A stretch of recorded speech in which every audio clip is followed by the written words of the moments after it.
My first impressions of Māngere. I've never seen so many islanders.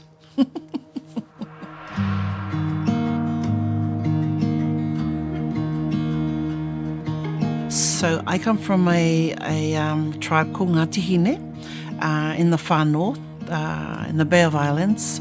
I've been here in Māngere since 1989. And what brought me to Auckland was back in the late 1980s when there was an urban shift of Māori. So I came down to do a trade as a motor mechanic. I was born in Whakatane.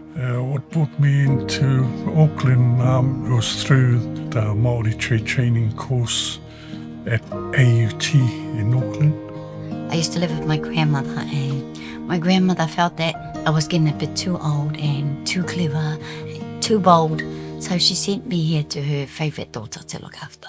Coming from a very, very isolated rural area, I've never seen so many diverse cultures, so it was like Disneyland to me. Every second person I was amazed at, because I came from a community that only had mainly Pākehā and Māori, and then there were these Asians and these Indians and these Samoans and these so many people, so many kinds of people. Meeting up with different people, and that sort of gave you a culture shock, especially when all you knew was Māori. Like when they asked, "Where did you get the kai from?" I'd say, "Oh, from a Takeaway."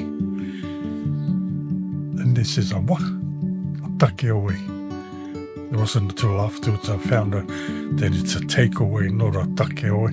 When I came up here, this is where I saw a treasure for the first time in my life. The disposable nappies. And I went, how did I? What's that? That's just a paper. We didn't have treasures. We had the cloth with the pin. All these different things that were part of normal city life. I was like, and what's that?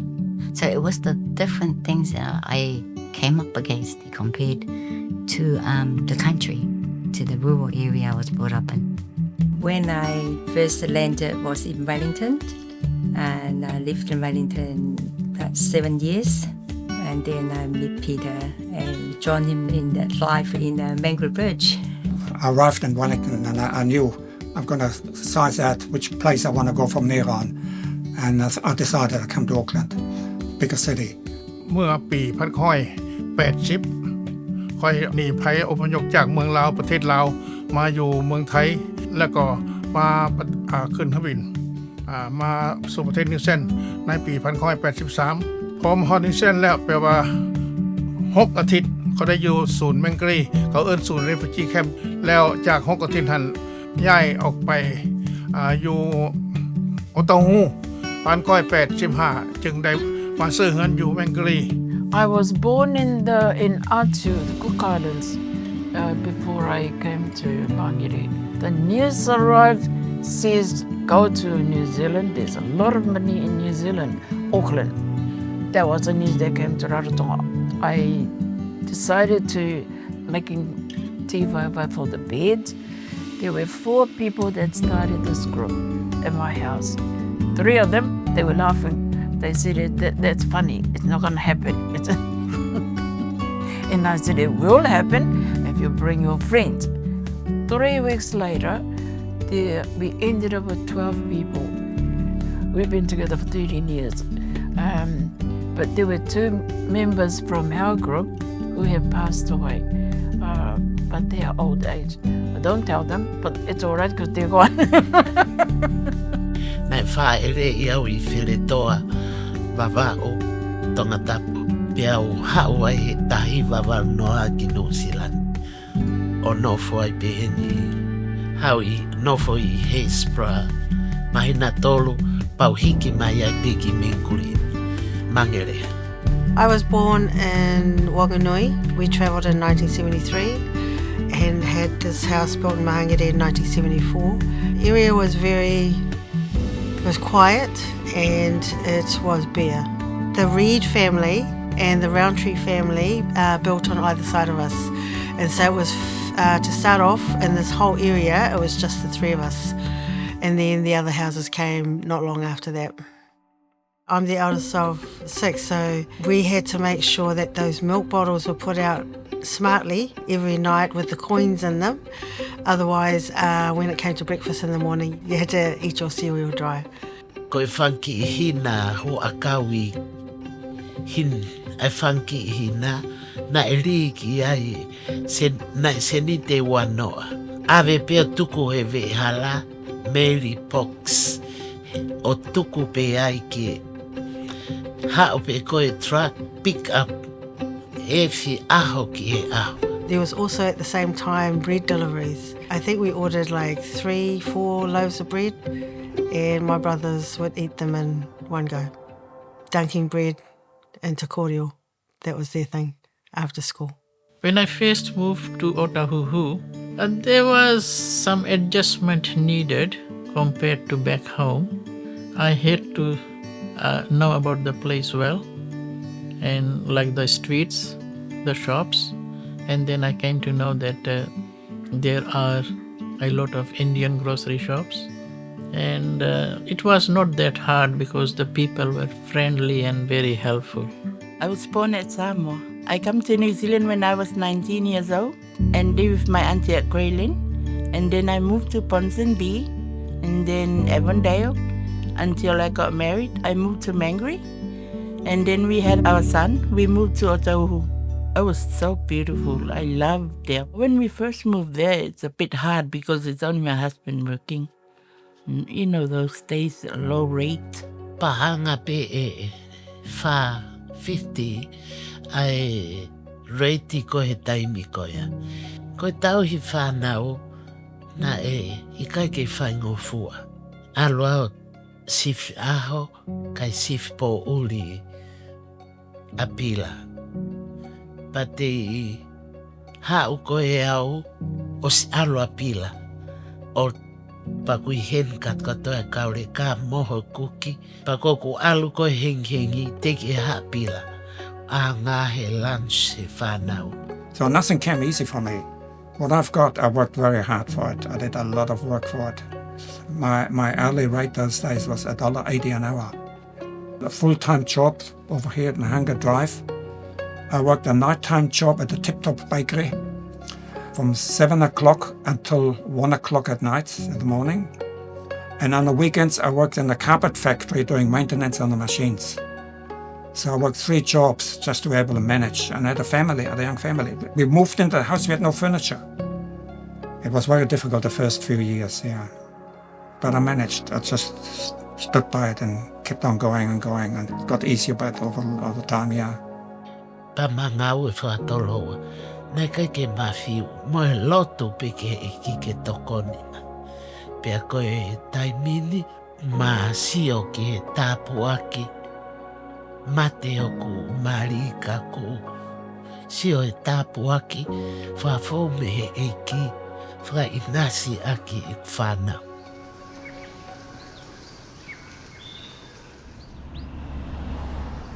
When we moved here to Buckland Road, we became the hub for a lot of the Pacific Island families that came over from Samoa. Where did we hang out? Probably mostly at our house. And if it wasn't our house, Māngere Town Centre was the hangout. We loved to go to Māngere Town Centre. มื้อธรรมดาคนลาวก็บ่ได้ซุ่มแซวกันไปเวียกไปการไปเวียกไผเวียกมันมีแต่วีคเอนด์วันเสาร์วันอาทิตย์มาซุ่มแซวกันอยู่เฮือนส่วนหลายแล้วก็คันมีเบิร์ธเดย์เนาะมีเบิร์ธเดย์ลูกมีเบิร์ธเดย์ตัวเองเบิร์ธเดย์พ่อใหญ่ก็คนลาวก็ซุ่มแซวกันอยู่หั่น Toki ape he wikeni ka pahe ka te mangau ki hapaka. Kana nau wa inga pe mui. Hau pe mo kaure ka si mai pe pa whakaava. O nau wa inga katkatoa pe mui. On a regular Saturday, you had the ladies that play netball. They would go to Māngere, and the men would get ready for their rugby at the back with the Manukau Warriors. Otherwise, we were out in the garages, you know, at everybody's homes. So on idle while there was the auntie that everybody went to. Otherwise, there was Solvent Street, another one we went to. Then we had one in Buckland. There were certain ones that we all congregated at, and took our children to and relaxed and enjoyed ourselves. Hey. Every 3 years we have a festival for our tribe, Tuhui. We had teams from all over New Zealand. That's where we congregated and met each other. That's how we find out who we are, and that's how we keep our culture going. First Sunday of every month we have the seniors meeting. Sometimes the members, they want to go for a picnic. Last year we went for the picnic to Seaside Park. It's a nice place near the sea. There's a big ground there for playing soccer or rugby. The badminton hall is there as well. It's a nice place.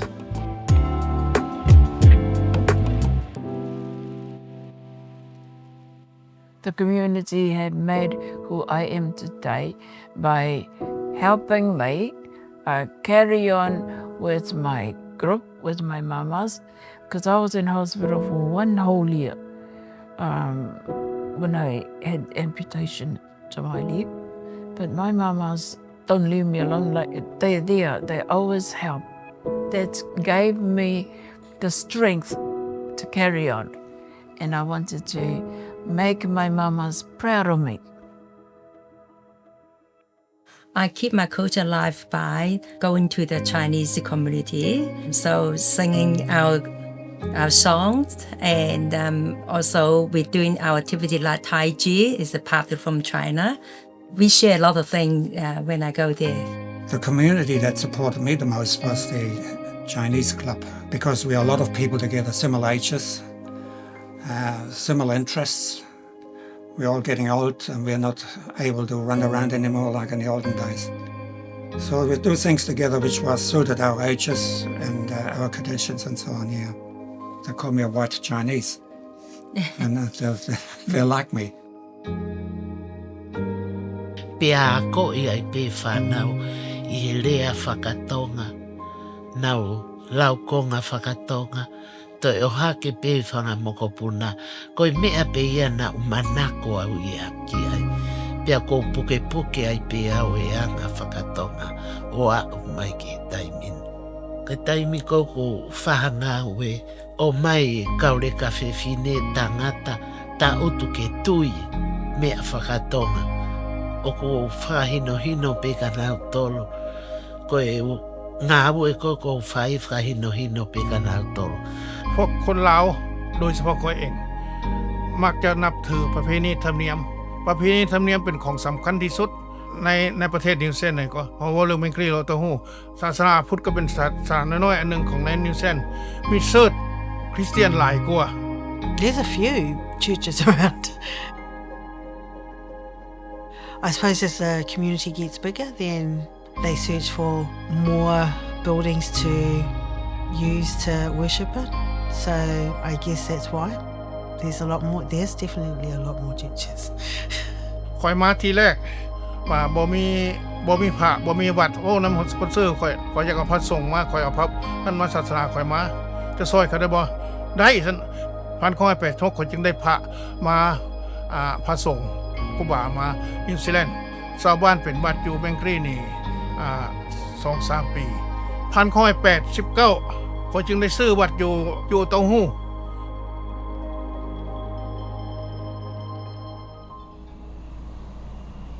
So Ōtāhuhu has changed a lot. We have got a new library in Mason Road. Some parts of Ōtāhuhu roads has been done. A lot of shops has closed after the COVID-19 and new shops has opened.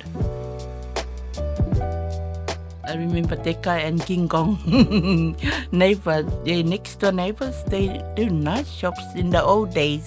I love those shops. แต่ว่าอยู่เต้าหู้ซอฟเอเชียหมายความว่าอาหารเอเชียนี่มีวัตถุกอย่างเดียวนี่ห้านเฟอห้านมีห้านอันนั้นก็มีแต่กี้เห็นบ่มีเดี๋ยวนี้มีหมดละอยู่Māngere-Ōtāhuhuมีหมด And the cafe area in Mangere is a lot more dynamic now. There's more people there dining. And sit outside and enjoy the cafe's lifestyle. You know, have your morning tea and then take a walk with your grandchildren down the peninsula on the other side. So we're lucky to have that. I'm still very happy that we still got the waterfront to walk along there. Nowadays the walkway is even very busy.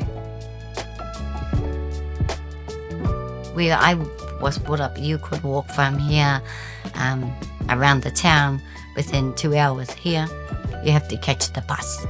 Taimi ko e nei kai ki ai le lue. Le lue pe kai ke manat ko e kakai. Kai al paspe. No ka ke tapas. Nei alu ki ai toki langa mai pe halafa kawa ki mui mai pe o mafola ko e lahi e me alere. So the old bridge that was there was called the Black Bridge. It was there since the beginning of time, and then they built the big new one they go over. But it's also got a walkway through it. In fact, if you look at Māngere Bridge down there and see all the cars parked there by the old bridge, they're all going fishing and have like a picnic by the border. Bringing up 6 children, and you want to, keep them active and engaged with nature. We needed to find where are these places in Māngere that you could take your family. We can walk up the maunga and you can look down into the volcano, and it's got beautiful walkways all the way up for those that want to be fit. To be fit, you had to go and run up there, and it was a nice place to be. So you always went to training. If you wanted to get into the rugby team or the netball team of the Tiraho for the Ahure, you went. And I mean, you went. Never mind about overtime, never mind about somebody's sick, you went. You know, it was a challenge running around. But even when we tell our mokopunas, even our children, not. They yes, don't we believe. used to run from blah to blah. They don't believe us. No, that's up to you. This is what we used to do.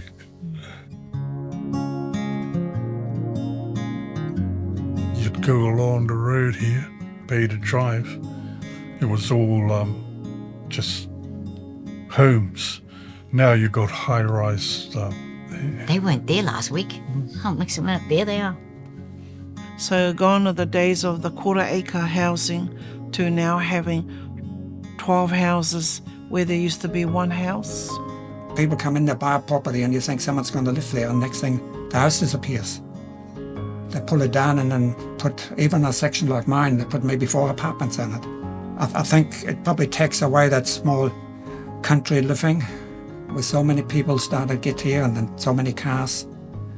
Slowly land disappears and it just be replaced with houses and people and traffic here.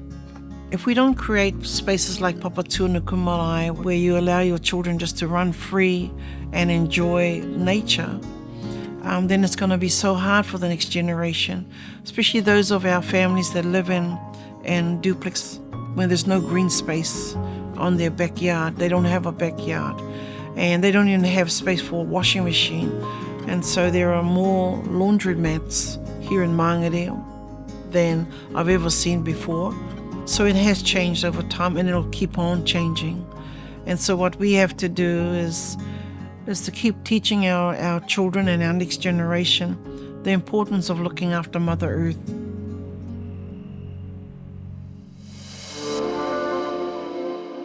I would say that there's lots of media, bad stories and so forth around South Auckland in its totality. When people hear, Mangere, a lot of crime and things like that, but I don't believe that. I mean, it depends, every area got the bad and good. The motorway out the back here, it really changed Māngere. There was a big commotion about that. They reckon when the motorway come through, they shouldn't have opened it, because that's when Māngere started going out and going to West Auckland. It just got onto the news that we were one of the worst suburbs around. And I recall my dad, who was a JP, he was part of the group that fought for the off-ramp from the airport onto Beta Drive. That was huge thing for Māngere to be able to win that fight. People thought that Māngere wasn't a very place to be, wasn't a very cool place to be. And I thought, no, why are you fellas calling this? I thought we were one of the best suburbs around. But I suppose it made us stronger. Showed people that, no, we're not like that. Mangere is one of the best suburbs in Auckland.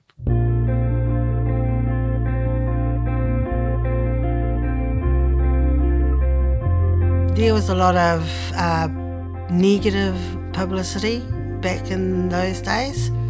I think even now Mangere is probably still underrated. There's so many good things that come out of Mangere, especially the people. People are precious, yeah. While others may judge Mangere as being as a low socio-economical space, you know, it's really based around a lens of each individual. I find that we're billionaires. We're billionaires because we have access to so much here in Mangere, around the different diverse cultures that we all can share our stories with. We've got beautiful fields and beautiful playgrounds, colourful playgrounds. Yeah, we're billionaires. Even if I was to win lotto, there's no good reason to move. This is home. You're not defined by where you're born or growing up, but the values of family as you're growing up in whatever area you're in, that defines who you are. I wouldn't move out of the place. I'm so used to it now. And I love the place, I actually do. And listening to all the stories about Mangere, you just want to ring up to people that did put those stories on and says, hey, come and live here, man. See what it's all about. I know Mangere more than home. Yeah, my favorite home. Yeah, I can't even see myself living in a Papatui. Because I've always been in Mangere. I walk the streets of Mangere, you know, I'm in Mangere. Yeah. I went to Raro one time. I still want to stay in Mangere. I learned so much without even leaving the country, being able to learn the different cultures, different traditions from different tribes and different, whānau from different parts of the world is something that I would never have learned back where I come from, where I was born. Where I come from to China, I live in the city or apartment. If you want something scenery and mountain and water, you have to go further away. But here, I live here, it's open the windows, you can see the mountains. All the facilities here really cater for big families. So wherever we are, we're never short of spaces. So we've literally got everything at our fingerprint, including the airport. Now others, they travel for hours just to get to the airport. We're just like 5 minutes away from check-in time. So those are our points of gratitude, where we're located and where we are. I am so proud to tell people I'm from Mangere. And sometimes with a lot of cousins who are from outside of Mangere, we'll have a debate as to which suburb is the best, and I usually will win. We debate that Mangere has the airport, and we debate that you have to go through us on the motorway, and we debate that we have the best bakery and the best fish and chips. Even I live at Māngere now, I always go to Ōtāhuhu because I miss the place. I spent all my life, half of my life there. Yeah, I love living there. Because when I live in Ōtāhuhu, I walk all the way from the top to the bottom and look around and say hello sometimes, because sometimes you can know everybody around there. It's very vibrant if you go to the Māngere Town Centre now. And when I go in, there's just a happy vibe. There's just always such a happy vibe there. I love the fact that it's still got the little stage in the front, and they have fitness, aerobics there, and lots of elderly come out to participate in that space. I'm glad that it's not a big mall, because big malls attract shops that are way beyond our spend. However, we're lucky because we got Manawa. We got Manawa Bay for that higher level of shopping. And then we've got our Māngere town centre that our children can still walk through and they can still buy things at the $2 shop. And we have our butchers there compared to other centres. They're having to buy their meat from Countdown or Pack and Save. But we still have our butcheries there, and we still have our fishmonger there. And so that gives it a bit of character. And I think if I saw something on the other day, they had a big celebration or something there at the town centre. And when I saw it, I thought, wow, yeah, that's what it's all about. Just celebrating people, and many, many people. And with food. Food always wins. What do I miss most about the past? My size 10 body.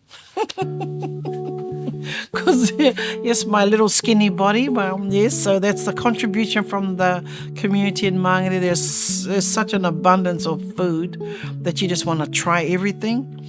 So, yes, so that's what I miss. But what do I actually don't miss anything from the past, because my friends that have passed on, I carry their memories and their values and their lessons that they've taught me. All the people that we sort of relied on when we first come up to Auckland, they either passed away or they've gone back home to live. And in the end, by the time I woke up to it, I was a kaumātua, the elders for our marae. In the old days, I could do whatever I wanted to do. Now, you're sort of like a role model. It's hard. You're still yourself, but you've got to be more responsible. Responsible. Yeah. What do I miss most about the past? Our house across the road, we live across from what is now called Southern Cross campus. It used to be called Ngā Tapuai College, and we went there, and at the time there were no fences. And so for us and our neighbours, the Reeds on the right and the Roundtree family on the left, and a lot of the church people, we would always cross the road and play tag and rugby, softball or whatever. You know, we did everything across there. That was our backyard. And the only reason we would come home is because everyone's yelling out, you know, all our parents are yelling out, you know, if you don't come in now, you're going to miss out on dinner. And I had brothers that would, you know, eat first, talk later. So you had to make sure you made it home. But we would remind everyone, remember the time when there was no fences and we all ran across the road and we all played, all the neighbours? And then all of a sudden, we saw all these fences. No more crossing the road. Good memories. It's our small community coming together and look after each other, playing around, especially the children and the adults and the old people. Because there was an old lady lived there before. So every morning she called my home phone and she'd say, Mana, can you come and make a cup of tea? So I always go there and make a cup of tea every morning until her last day. The last minute her son called me. I went there and held her hand and then she left. That's why I cried, because she asked for me and then she passed. She loved me as a daughter.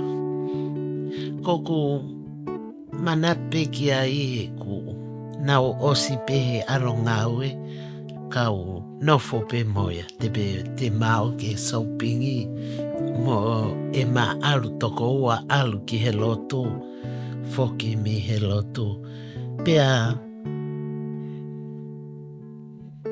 mo e ave whanau ke ako ma oi pe uku whiwhia ma go together with my husband. I miss not having soup kitchen on Monday over here. That was one of the things that I missed, feeding the community with their soup. even though the two people that have found it, they're gone. They were best friends of mine. He never told the group that they were both having cancer.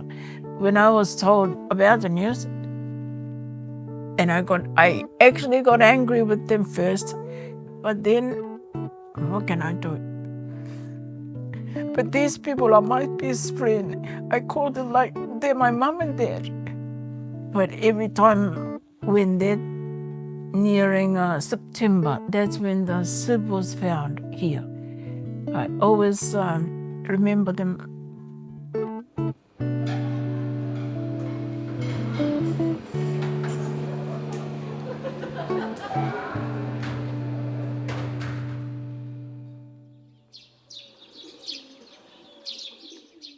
Being here, living in Māngere with family that have stayed here that were here before me, they sort of educated us. When we had questions, we had the older ones, and they were able to tell us things like, oh, don't be silly, it's all right. The older ones made it easier for us. And we hope that we're making it easier for, not so much for the younger ones that come up, but the younger ones that we've had. The advice I would give is how we've sort of tried to teach our children. Treat people how you would want to be treated. And also, like for our te tirahau, is to keep it going that even though we are from the different whāruas, we are still one. With our own kids that do come from the country into Auckland, just look upon our marae for help when you do need it. From the marae you meet and you get to know the people. You get shown the right way. What advice would I give to young people now? Just enjoy life. Life is short. You only get one chance at it, so give it a good go. Be good. Don't do bad stuff. And be yourself. Do whatever you want, but do good. Don't forget your culture. Pass it on to young people and more young people as you go on in the future. ขออยากแนะนำให้พ่อแม่พี่น้องหรือผู้ใหญ่ให้อยู่บ้านอยู่เฮือนให้ว่าภาษาลาวนำลูกบ่อยากให้ลืมเสื้อชาติบ่อยากให้ลืมต้นตระกูลของตัวเอง Yeah, my advice to this young generation is to not to get involved in drugs. The kids should go to school every day, study hard, and the new generation should be taught about our culture. Ia koe pou pe ia ako ki ai, ave pe ki he ako, moe ave ki he loto. Koe mea pe ia e ua tokanga ki ai, ke nau tauhi, koe apasia ki he otua ku whafou mai ai, ai poto pe a moe ilo. I think the main thing nowadays that the youngsters get a bit distracted and they do the wrong things. And do some climbing, do some exercise, look around, enjoy nature. Do things outside. Go out to involve their community, get to know each other and support each other, and also have good social skill as well, how to interact with people, not just with the computer and the device and the gadgets and things like that. Really value what you have today. Be a part of looking after it. Don't be part of the conversation of those that talk bad about Māngere or pass judgment around Māngere. Change the narrative and share stories, share experiences of the good things that Māngere brings to us. I would say if you want a touch of real culture, real life, come to Māngere and we'll show you what real life is without the tourist bits. Come to where people do not discriminate, they don't care who you are, and the highest expectation is when you walk into the house, you must be ready to eat whatever they put in front of you and partake of the laughter and the fun and the joy.